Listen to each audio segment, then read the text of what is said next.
Assalamualaikum warahmatullahi wabarakatuh. Perkenalkan, nama saya Hafidz Qudratullah Ahmad. Pada kesempatan ini saya akan membahas tentang etika berkeluarga pada mata kuliah etika Islam.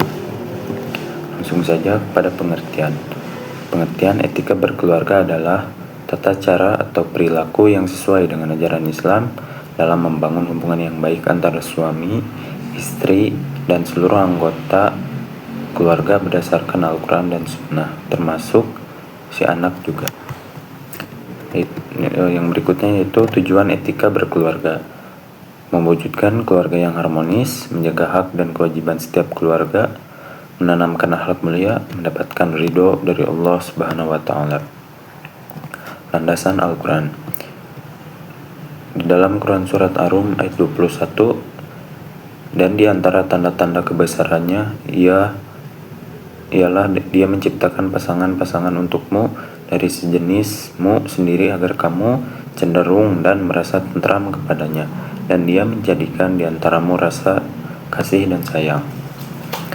Lalu dalil hadisnya, sebaik-baik kalian adalah yang paling baik kepada keluarganya, dan aku adalah orang yang paling baik kepada keluargaku. Hadis riwayat At-Tirmizi nomor 3895. Lalu yang berikutnya, prinsip etika berkeluarga. Yang pertama adalah saling menghormati, menghargai pendapat, hak, dan perasaan setiap anggota keluarga. Nah, saling menghormati di sini adalah para anggota keluarga ini harus bisa menghargai pendapat yang berbeda ketika sedang berdiskusi. Lalu hak di sini seorang suami harus bisa memenuhi hak istri dan juga anak-anaknya. Lalu perasaan setiap anggota keluarga. Nah, di sini para anggota keluarga ini harus bisa mempunyai perasaan kepada setiap anggota keluarganya. Lalu yang kedua adalah saling menyayangi, menunjukkan kasih sayang melalui perhatian, doa, dan kepedulian. Anggota keluarga juga di sini dituntut untuk bisa mempunyai rasa kasih sayang, entah itu perhatian, entah itu doa, entah itu kepedulian. Lalu yang ketiga adalah bertanggung jawab, menjalankan kewajiban sesuai peran masing-masing. Kita ambil contoh seorang suami. Seorang suami ini tanggung jawabnya yaitu mencari nafkah.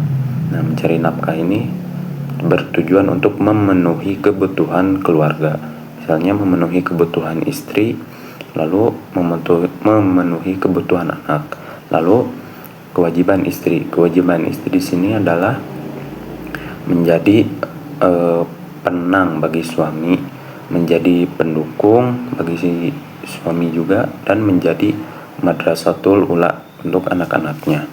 Lalu peran anak kepada ayah dan juga ibunya saling harus bisa menghormati, tidak boleh meninggikan nada bicara ketika berbicara, tidak boleh membantah, dan juga harus patuh pada orang tua. Dan yang paling tidak disukai oleh Allah adalah durhaka kepada orang tua. Lalu bermusyawarah, menyelesaikan masalah melalui diskusi dan saling mendengarkan. Nah, bermusyawarah ini tak kalah penting juga dalam berkeluarga, karena dengan adanya musyawarah, masalah bisa terselesaikan dengan baik.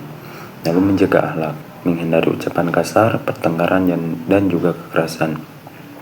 Poin kelima ini adalah poin yang sangat penting untuk diterapkan, karena di dalam berkeluarga tidak boleh ada ucapan kasar.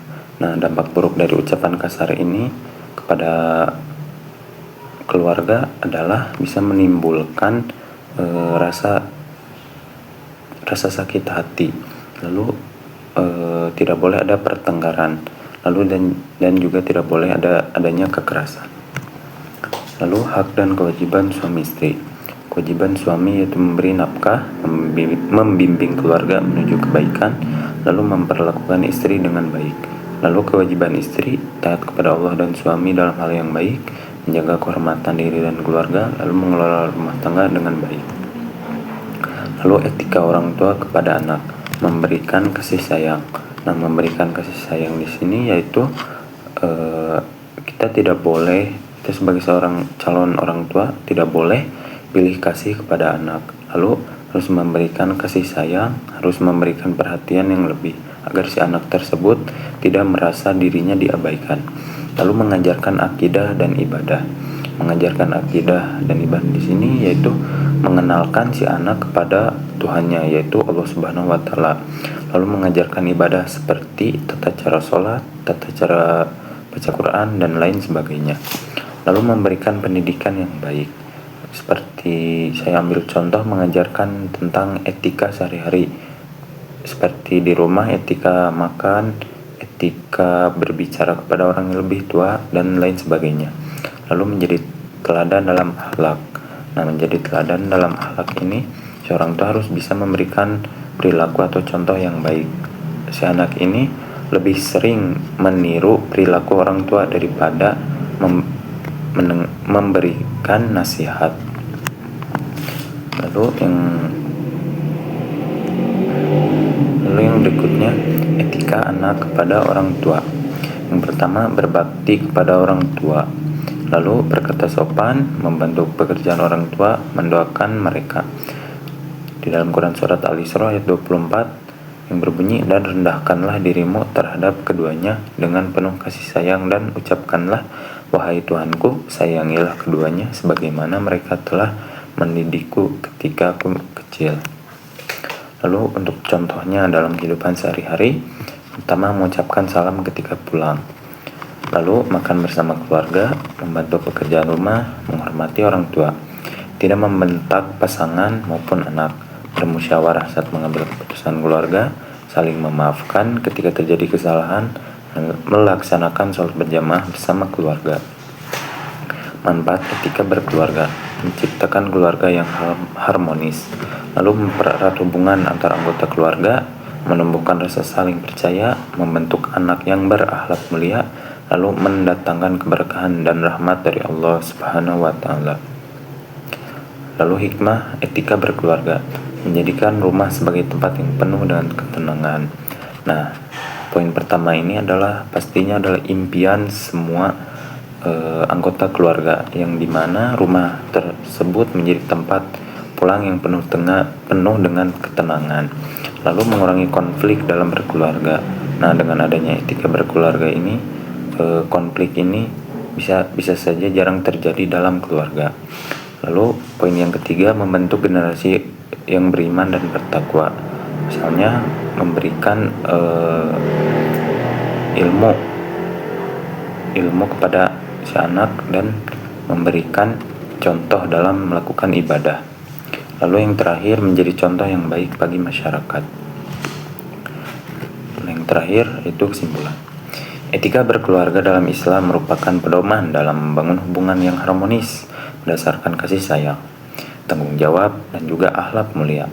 Dengan mengamalkan ajaran Al-Quran dan hadis, setiap anggota keluarga dapat menjalankan hak dan kewajibannya, sehingga terciptalah keluarga yang sakinah, mawaddah, dan warahmah. Dan mungkin itu saja yang dapat saya sampaikan.